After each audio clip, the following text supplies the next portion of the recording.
as we journey through Lent, we thought it would be good to have a look at one of the Psalms in our small groups, particularly with reference to the journey of Jesus to the cross and at the cross.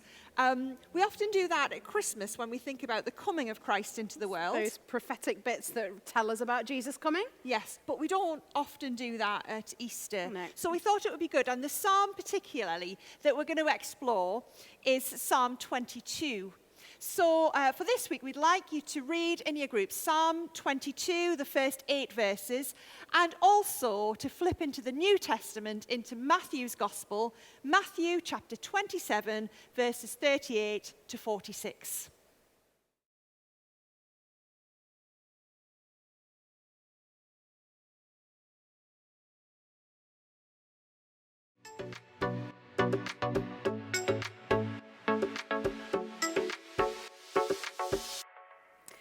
So hopefully there are some maybe familiar words, or you've seen some parallels between the Psalm and Matthew's Gospel. Now, of course, Jesus would have known these scriptures really, really well. He'd have grown up with them, as every good Jewish boy would have done, and possibly woman and girl as well. But you can hear and hopefully pick out some of those parallels.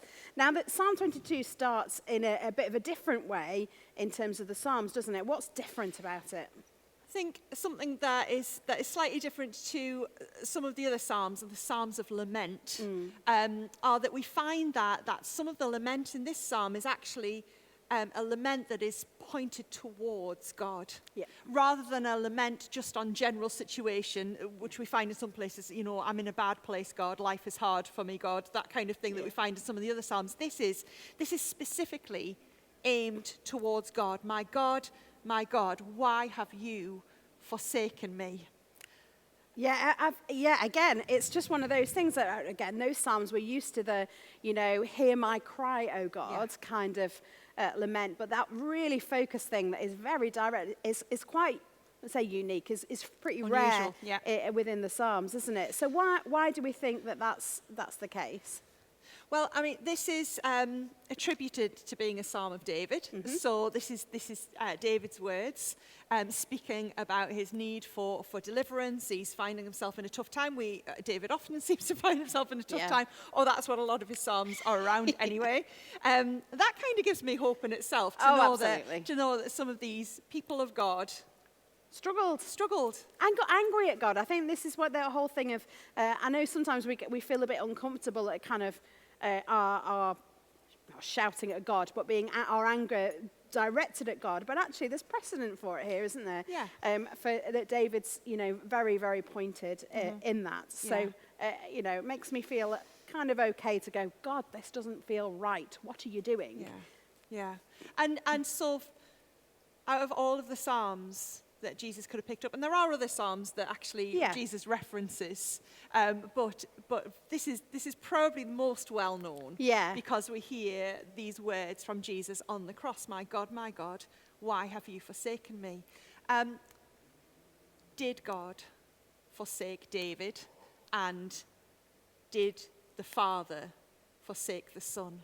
Well, we read it.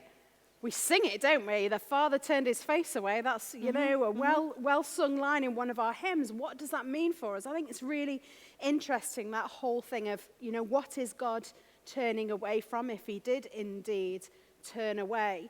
And there's some really lovely images in kind of literary renderings of the crucifixion story that help us to understand.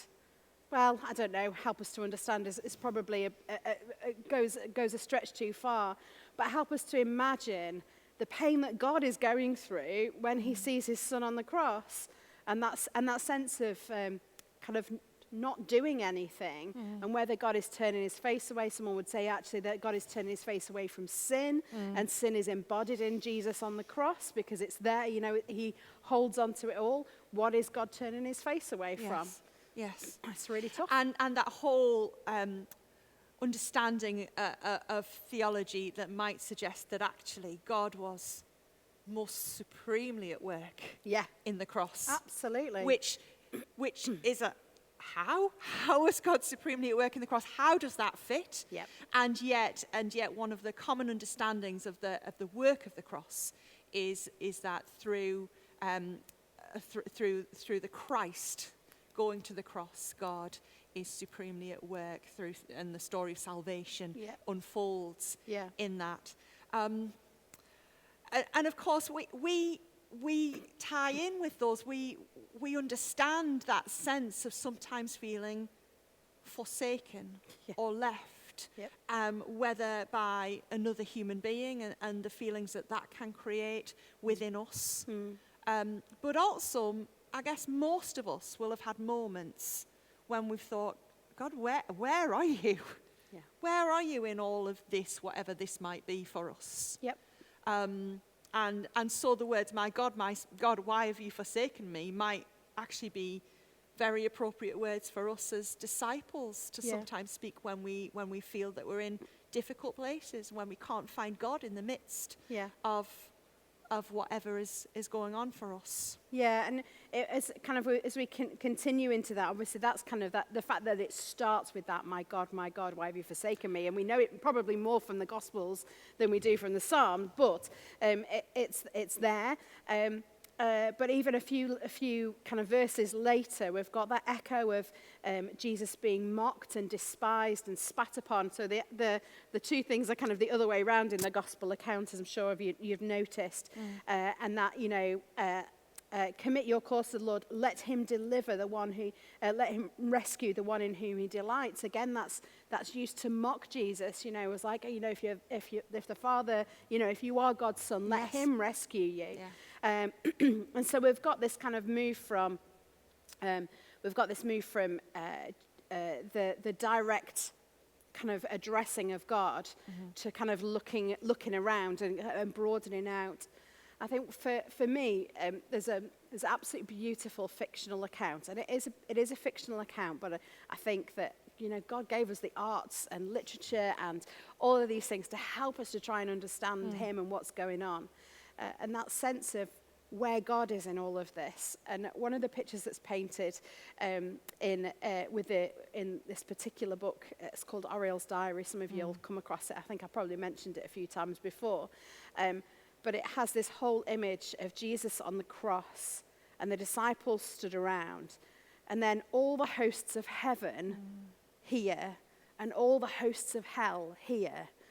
And Michael, leader of God's angelic armies, basically having been told by God to say, you do not do anything.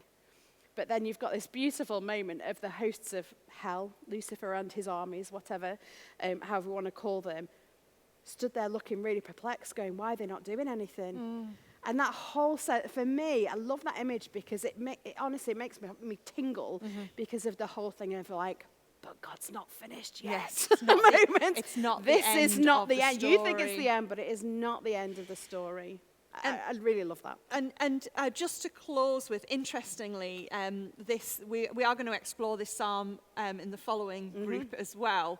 But this psalm does end in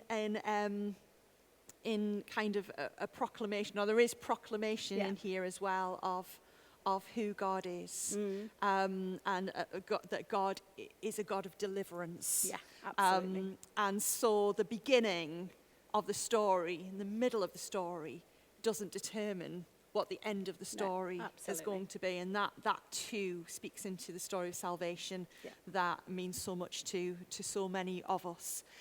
So there's lots for you to talk around in this. We're going to put some questions up on the screen, and we hope that you have a really fruitful conversation together.